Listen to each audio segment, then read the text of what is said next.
Hi, so today is Glenn's birthday, and we have decided that we're going to play tourist and have a little day staycation. Birthday dinner, KFC down by the marina.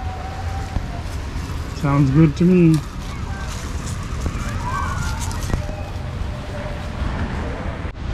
Supper done. It was good, thanks. I'm glad you like your KFC because I really don't like KFC. I like KFC. But it's your birthday, so you can have it. Down at the Marina Park. And for my birthday, what are you getting for your birthday? A sailboat ride at Superior Sails. Yeah. Be nice. Too bad the sun's not shining, but we'll manage. Definitely manage. Could be over there in the water park splashing. It's 6:17. We are getting on at 7. So that's the boat Frodo. He's packing it up.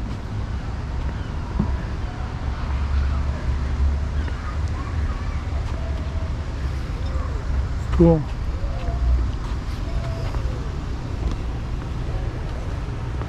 And they also have that big catamaran. Yeah.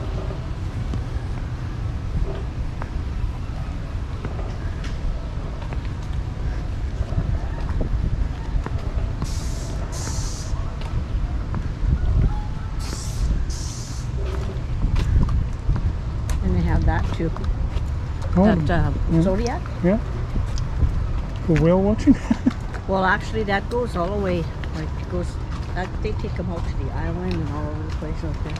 Welcome Islands. They go out to the Sleeping Giant. So that's the green one. That's a big boat. Big catamaran. Worth a lot of money, that one. You could rent it. Cost you $6,000 and some dollars for them to take a group of 12 out. That's not bad though. That's a big boat. But it's not. That doesn't include any of the extras or food or anything.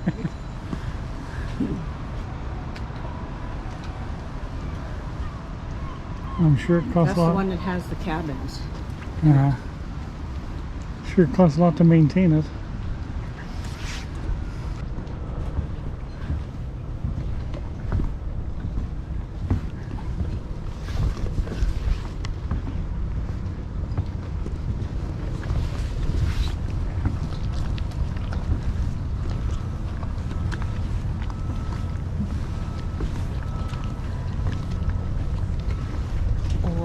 Grain elevator, new grain elevators, other grain elevators.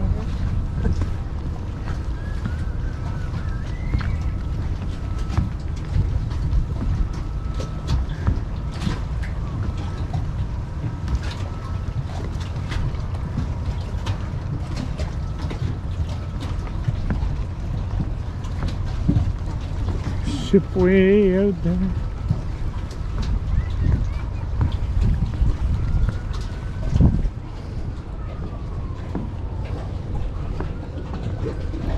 Get to view them.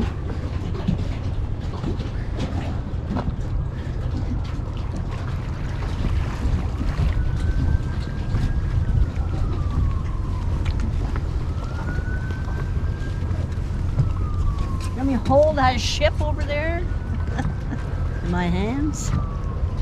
Go for it. So you're holding that boat. Don't drop it. It'll make a big splash.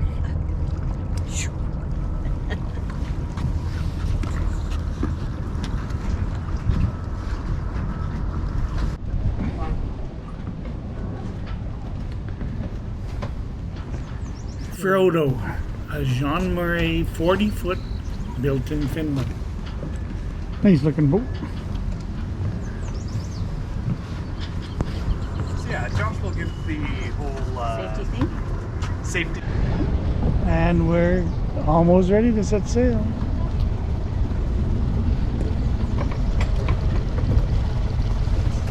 We're given all the basics where all the safety equipment is and everything already. Alright, we are away.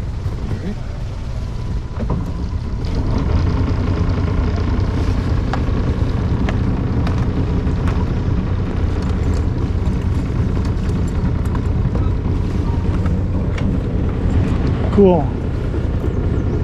Well, thanks for my birthday present. When we come in, you should be able to get some half-decent photos. Yeah. So Andy does all the work. So that's why when you see these benches, they say, you know, helpers, that's where you pick them up. Sail helpers wanted. Josh is our captain for this adventure.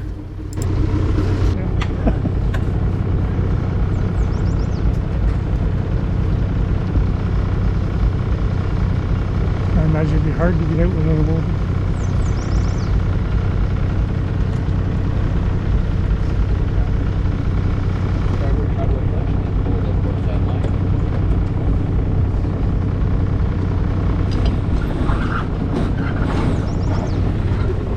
The captain's assistant or bowman is Andy.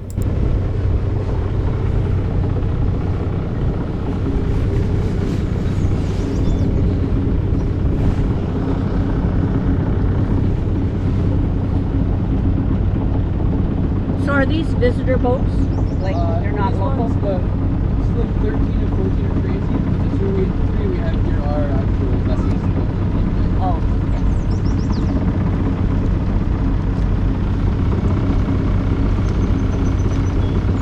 so if somebody was coming in from another place, they just have to swim or Yeah, other. they radio the boathouse or the dock. 13 or 14 and there's a couple of training slopes throughout the marina. Oh, okay.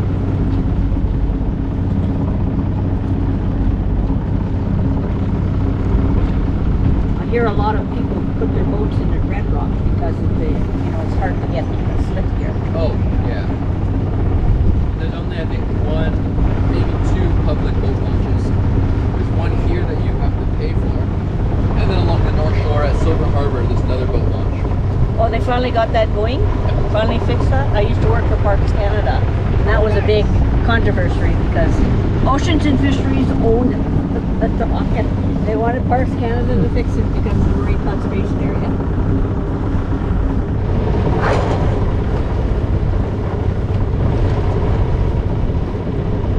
When's the next ship come in? For in terms of freighters or in terms of cruise ships? Cruise ship.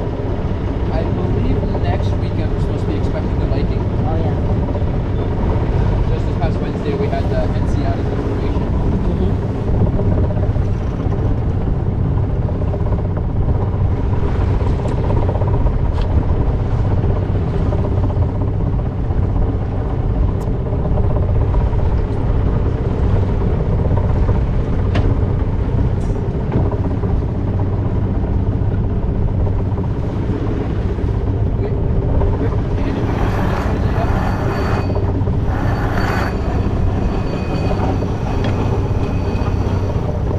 And up goes sail number one.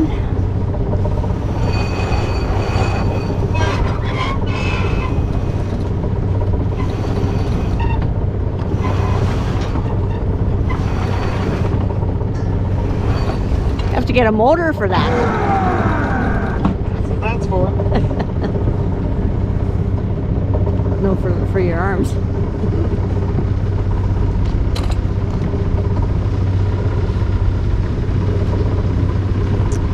So these are the racers. 1, 2, 3, 4, 5, 6. It's relaxing, it looks like that.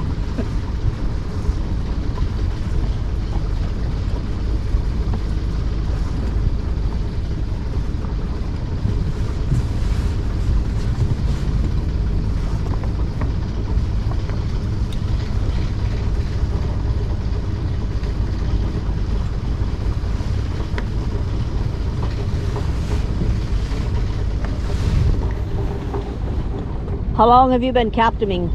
This is my first season as captain. I had passed my exam about a month or so ago. Oh, This is my second season with the company. and he just started a couple of weeks ago. Yes. Yep. And, 2 new deckhands this season, Andy and another gentleman named Cody. So they're very quickly learning the ins and outs of sailing. Well, if he's flipped all those little dinghies and paddle boards, then he'll do good. He knows not to do it with a bigger boat. Exactly. I've experienced it enough to know that I prefer not to. Yeah. Yeah, I guess it would be cold. I mean, Yeah, it's one thing on Georgian Bay during peak summer. yeah. Another thing any time of the year on Lake Superior. It's always cold. Well, I grew up in North Shore, so I'm about halfway between here and Sault Ste. Marie, and I've worked all along Lake Superior, so Yeah. I've always been in Lake Superior. I don't think there's a spot that I've ever swam other than Harmony Beach that's warm enough that you can enjoy a swim. Yes, Harmony Beach. Depends on here how nearby another sauna is. Yeah. No, actually, Harmony Beach is like, I don't know, like the inland lake of Lake Louise and Mary Louise there in Sleeping yeah. Giant. It's really warm, Wow. and you walk out for quite a while. It's really protected, I guess. Alright, we're gonna get ready to bring that front sail out there.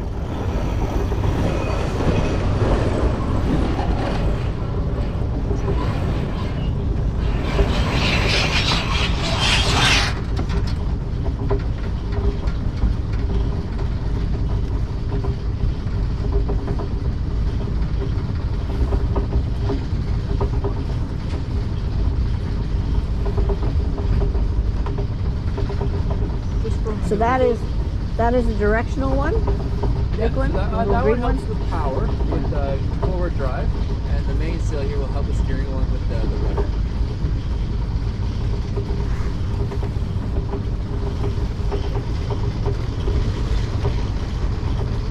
Just for maneuverability's sake, as there are some other vessels here, we're going to keep the motor on just to be a little bit closer to the lighthouse. Yep. And we'll hopefully go full. All sail and no motor.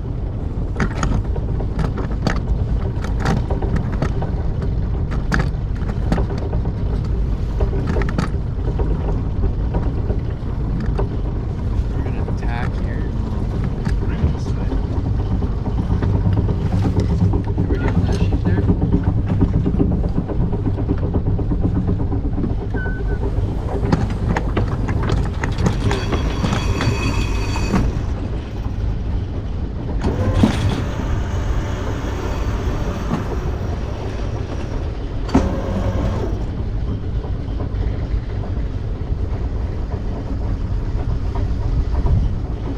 Alright, we're gonna get ready to bring that front sail out there.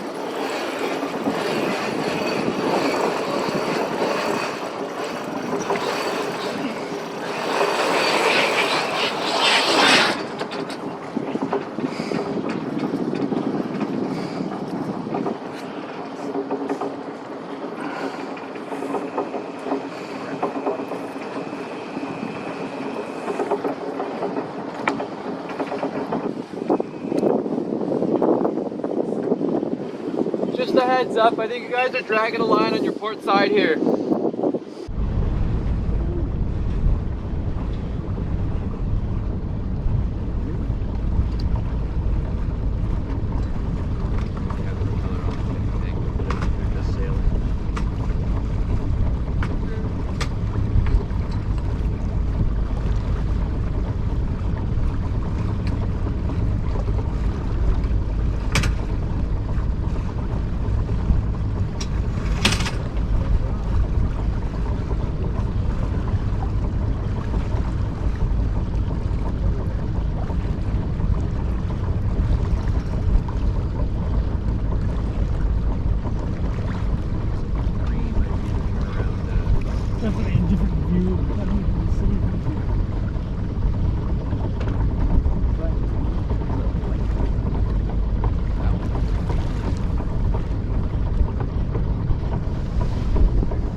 So we're not under motor power now. Just sailing. Yep. Wind power. Wind power.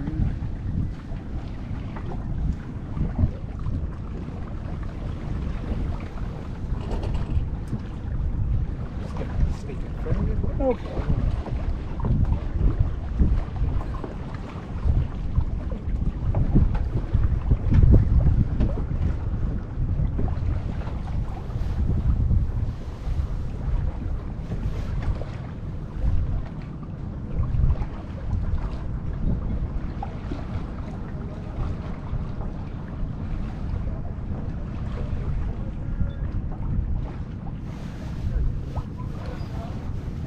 Not like TV when they're sailing, they're leaning right over the waves.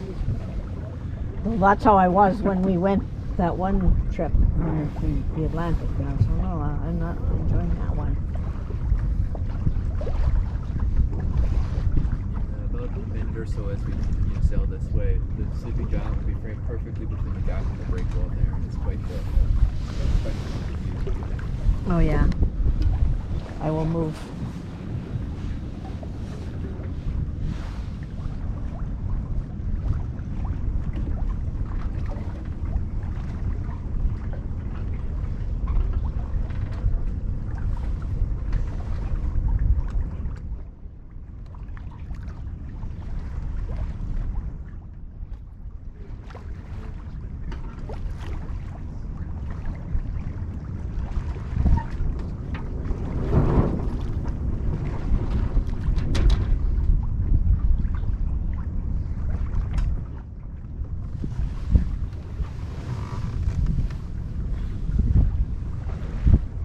There you go. Got a frame.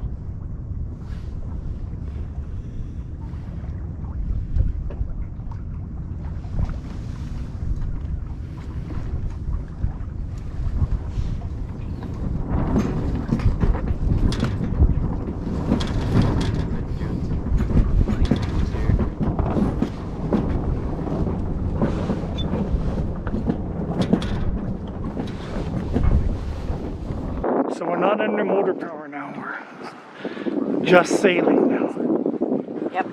Wind power. Wind power, yeah.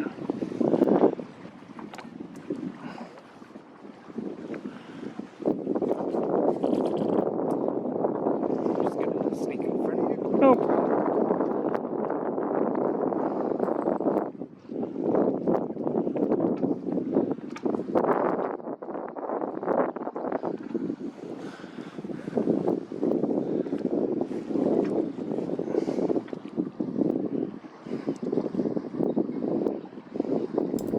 I asked about tacking into the wind. great lift like an airplane wing, but instead of lifting the sailboat, it drives it forward, and with the help of the keel down below underneath the hull, it helps track that straight. So it creates lift, but forward momentum. Into the wind. Yep. Now we know. We learned something.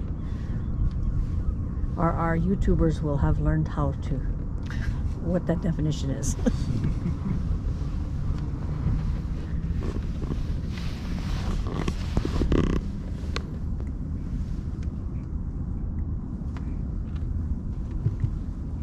Imagine the grain that you know, like all those silos are just full, and all those trains just come and dump, and boats come and take. So a freighter such as the pole steam over there will hold at full capacity anywhere between 30 to 60,000 tons of grain.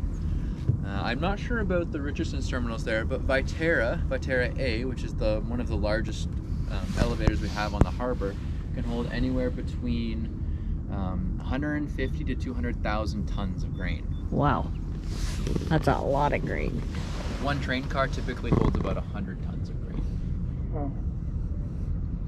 And you see them, they're like 50, 60s. Yeah. So that's Viterra over there. Yeah, the blue top building that we can see in the center there, kind of in the middle of all the elevators to the south. Yeah.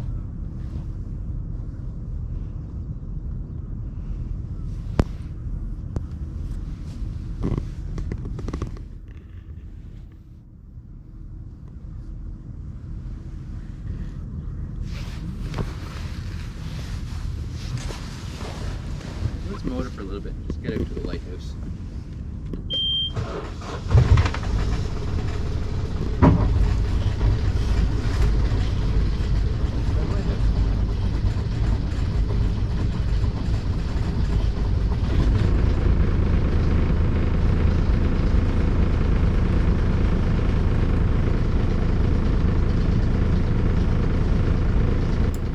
Our wind had died down, so we had to start up 40 horsepower diesel engine. Gotta keep us moving.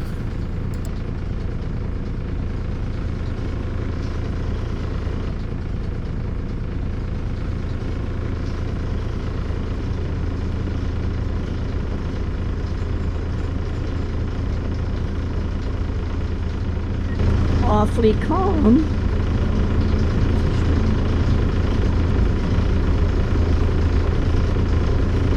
That's okay. It's not storming, rain. Yeah, it was a little choppy this afternoon. We were down at the other end of the lake. We went like a little around Sandy Beach and then the other viewpoint.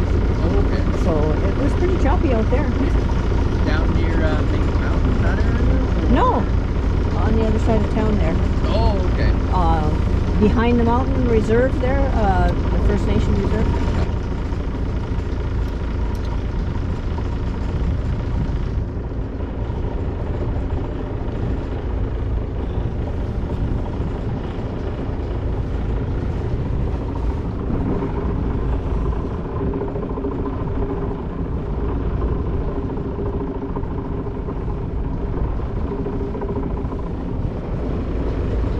Like, from the starboard side into the wind. Someone's out there in this little dinghy. Yeah.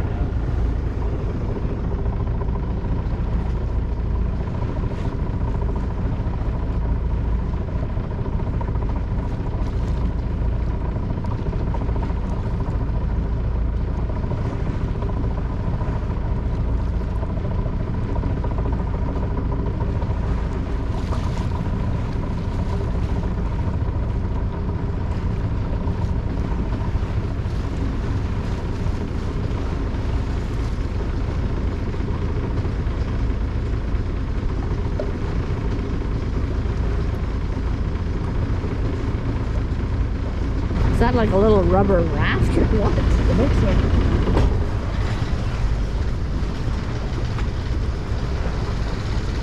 Yeah. Red River.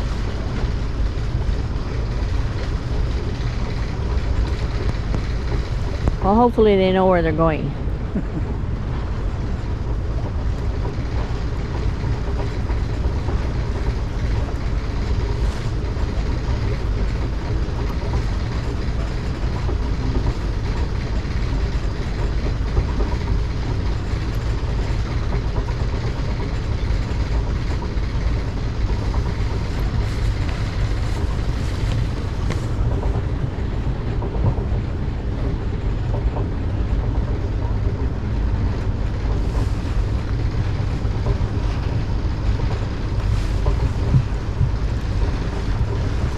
Well, unless he gets a hole, then he won't sing. Oh, it's a Zodiac little. Yeah. Fill that thing right full of water.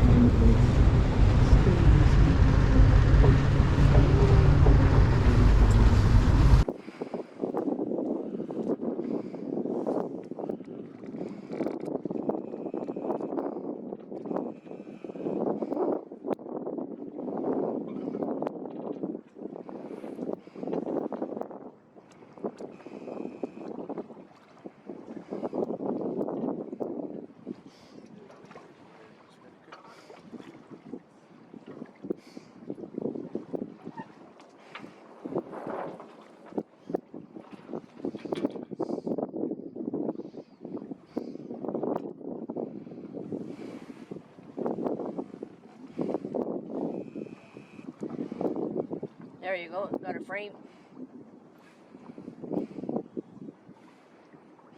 So is that just any? Do you store any grain in those ones? Yep, so that's Richardson's terminal. There are two active grain elevators to the north here. So the pole steam, that freighter, is likely in filling up with grain.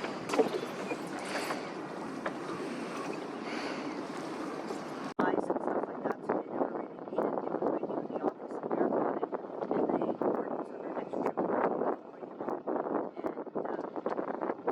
you just write it, just say nice there, and the Fitzgerald went down. They saw right by. Remember they were seeing it. Oh my God, this is like historic.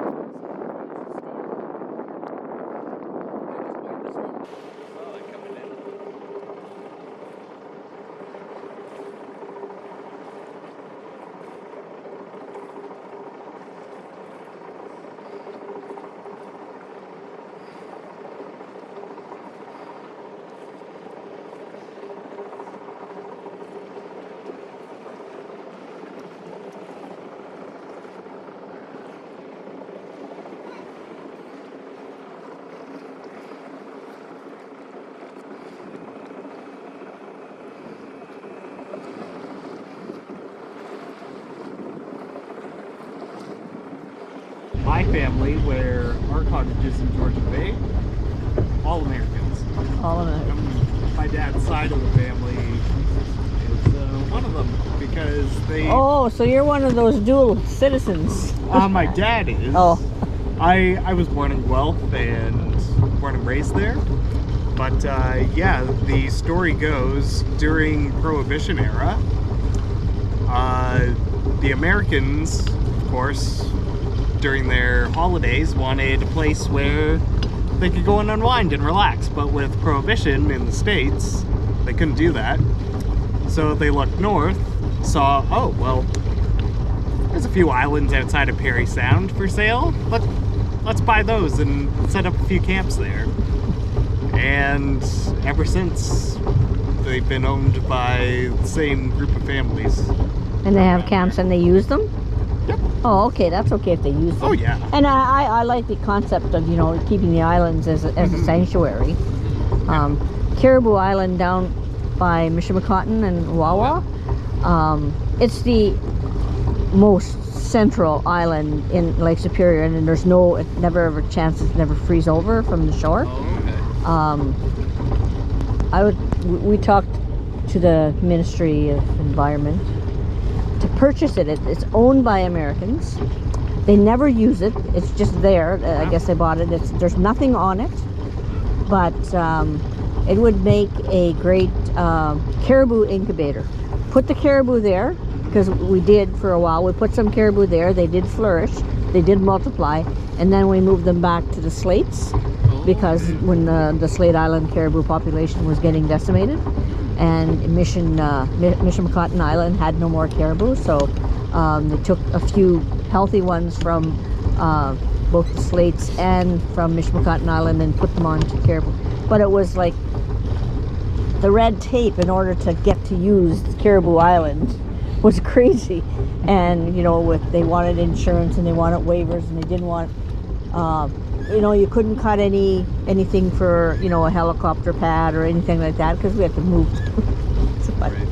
But it was hopefully the province will buy it because, you know, it would make a good caribou incubator, and maybe we can get caribou back in the mainland because there's really isn't any. I don't know who made the deal, but the fact that Isle Royale isn't Canadian is crazy to think about. Yeah. On a clear day, we can see it from here. And yeah, this is where the line is drawn. It's American owned.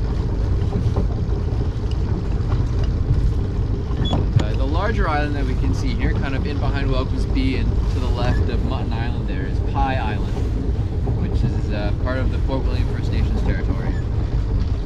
It's a beautiful island. We sometimes take the Zodiac out, not to it, just beyond it and often around. And there are some phenomenal beaches on the far side of the stone. The rock face is phenomenal.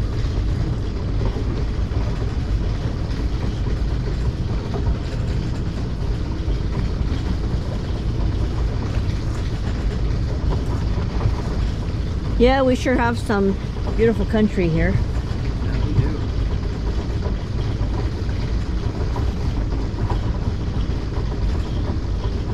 I can't remember the exact number, but I think there are like 4 or 5 different islands on Lake Superior, all with the name Caribou Island.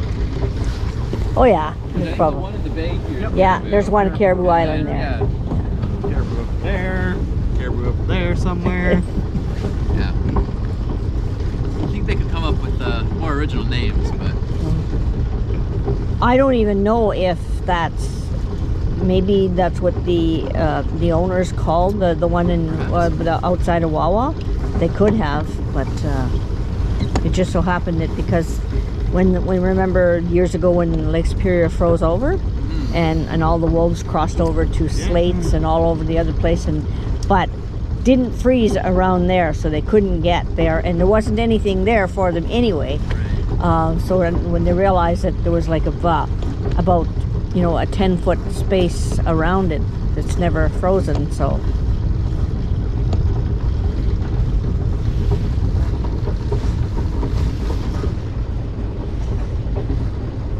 something I was told a year or so ago, but didn't really believe until later on, was that some people travel to Thunder Bay just for the clouds. The cloud formations that we have here are different than Southern Ontario and other parts of Canada. And only in the past year or so, I've kind of started looking and really recognizing that when there are good cloud formations, they are quite beautiful. it's because they are sort of in Southern Ontario like scrambled. I don't know. There's also a lot of big buildings in the way. Yeah. Yeah, it could just be the landscape accompanying the clouds that make them beautiful, but Probably also because Lake Superior is such a vast body of water. sure. You get some weather systems that you don't usually see down south too. Generates its own weather system.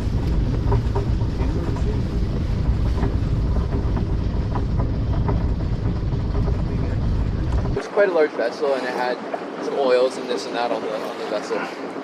So they waited for that kind of day, and sure enough, the day came and they lit it on fire. And about a couple minutes in, after it being set ablaze, it broke it free of its anchorage because the person in charge of setting it to anchor used rope, not chain. And off adrift it went.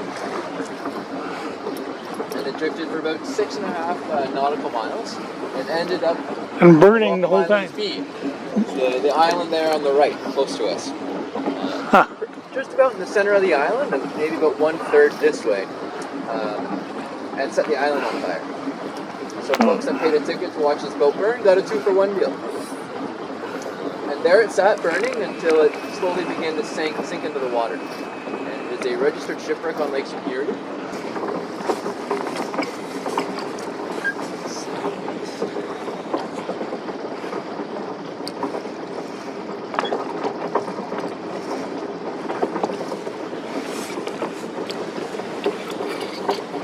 And I'll be right back with. Almost forgot.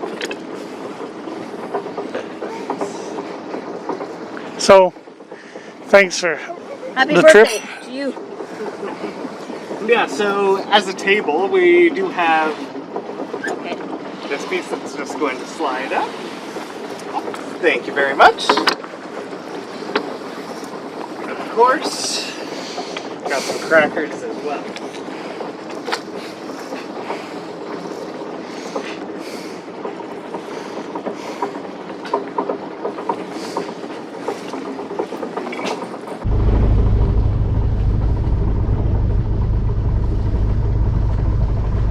Sun's out.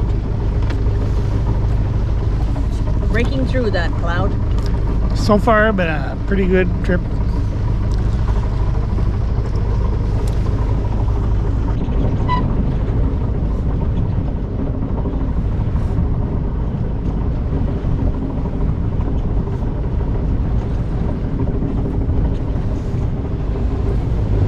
Sitting down in the water, and just the way the bow is shaped, it'll help kind of break the waves as it plows through the ocean. Whereas salties will have a more blunt forward bow. So we got all salties here. At the moment, there is a laker in at Viterra A, and we'll hopefully have a better look at it when we sail by.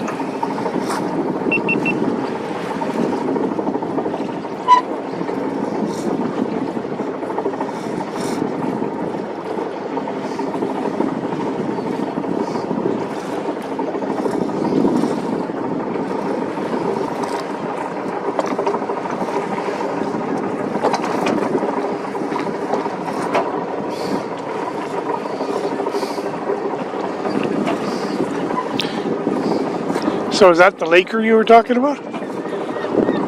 In beside the... In beside by Terra A there, that'd be a Laker. That's part of the Canadian steamship lines, I believe. It's another Canadian cargo vessel.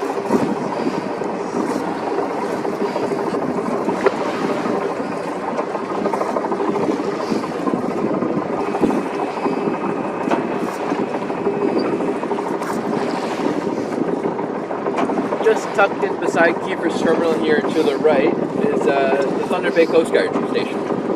So they got two Coast Guard vessels there. One is the local vessel and one is a visiting vessel for the Canadian Coast Guard.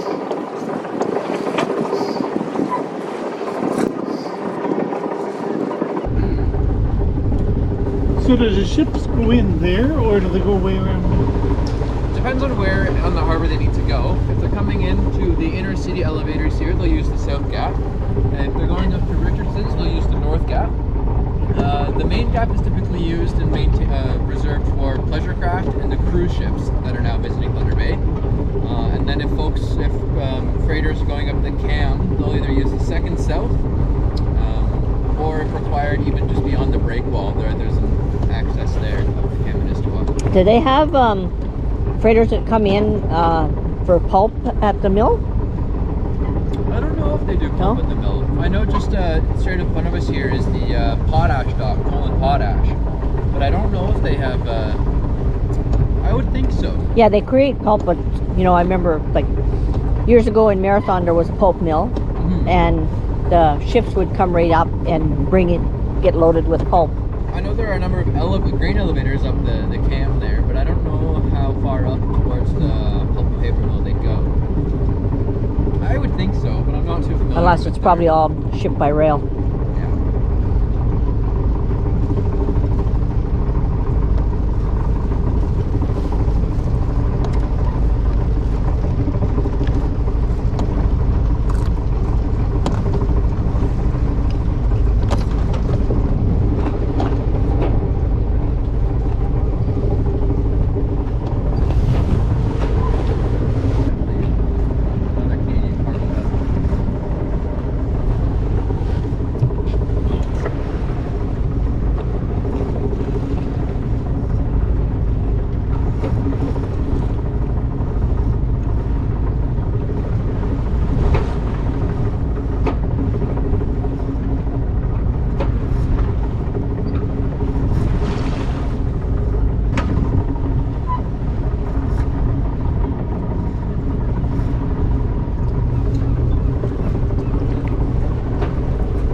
I guess the salties, the crew can't leave the ship when they're in hauling. They can? Yep. Sometimes if they're out at anchorage for a while, they'll radio for a tugboat to come out, and then a certain percentage of the crew at a time are allowed to come to shore. But during COVID, they were constrained to their vessels out in anchorage.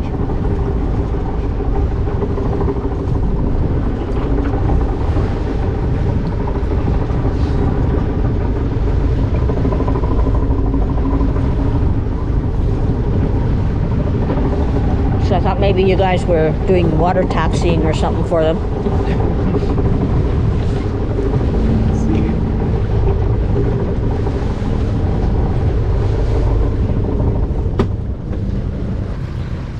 The grain elevators up the Cam, are they operational? I believe a couple of them are still. Yeah. I remember when the Lakehead University years ago when they were probably, well, I guess there was discussion whether or not they were going to shut them down and not operational, but there was a big uproar where everybody wanted to continue. I know up the Cam and Istawa here, the grain elevators that are there are typically slightly older than what's here, because they were built before the completion of the breakwall, and the river acted as a natural wave break to allow construction to occur right close to the edge of the water. So without the breakwall, there'd be no development that we see here on the harbor front. Just the sheets of ice in the spring that would come crashing in would just tear stuff to shreds, and then the waves that would come lapping into shore would do some damage as well. So The breakwall is a very pivotal aspect to the Thunder Bay Harbor.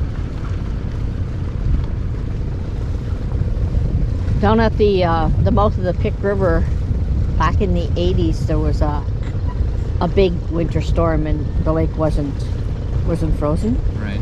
And the waves had just created, like humongous, like 8, 10, 12 foot ice. Oh, ice walls. Outside, like you can actually, where it was frozen, you can walk out to them, and they were probably like 18, 20 feet high. Wow. And a lot of people were walking. I wasn't walking out to them, thank you very much. I'll just take a zoom lens and take a picture. That sounds dangerous. But there was a lot of people who were just trying to get, they just wanted to get out there and take their picture. Just like they were doing out in Gooley when we were living out there under there, the sort of ice caves that were created. Yeah, those are cool. I know about 4 years ago or so, just outside the breakwall to the north, near Wilderness North, there was a news coverage of it, of the blue ice sheets that were just pushed up to shore and just created this magnificent ice feature. I remember those pictures. Yeah, water can be very artistic. Yeah. But dangerous.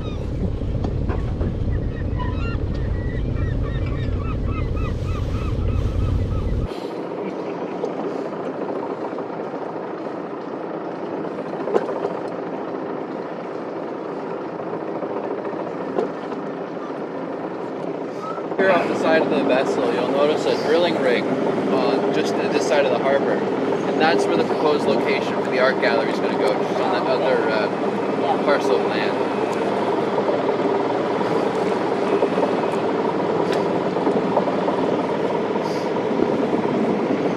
What kind of bird is that sitting on? I think it's just a crow.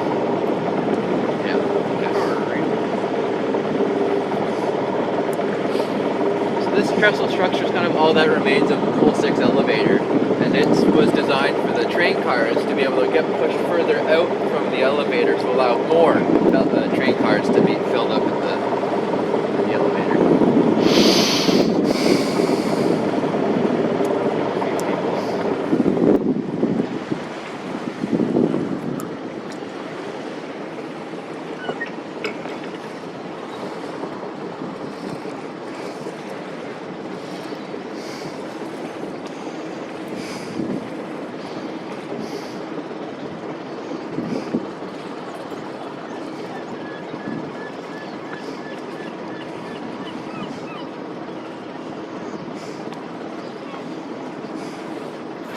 So much concrete, eh?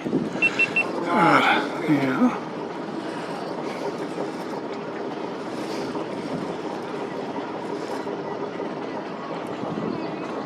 It almost looks like steel underneath.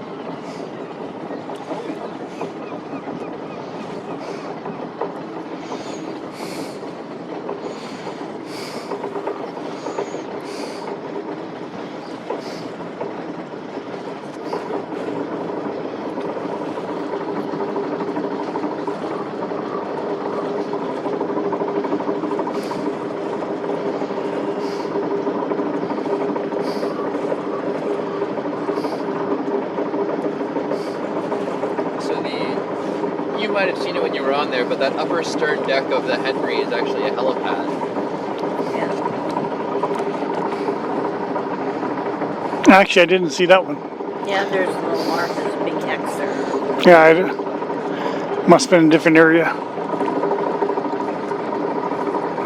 Well, we had the kids, we had grandchildren, and they're just running all over the place. We're trying, okay, you go here, catch this one, catch that one.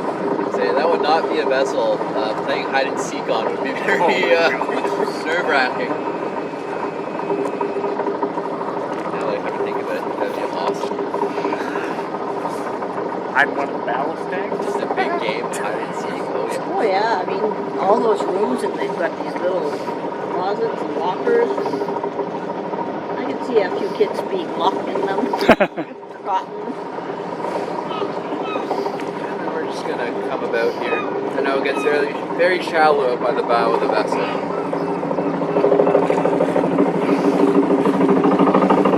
So what's the keel width depth? Yeah. The draft of this vessel is about 7 feet, 7.5. You try and stay out of any water less than 12. Yeah, you don't want any accidents. Yeah, if you hit 12, you promptly turn around and come back the way you came, because you know where you came was good, you don't know what's in front of you.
Thanks to my dear wife Sharon for surprising me with this wonderful Sail Superior adventure around Thunder Bay Harbour. Thanks Josh and Andy for the relaxing commentary and sail. Looking forward to sail with more wind next time. Hope my YouTube friends enjoyed watching the video.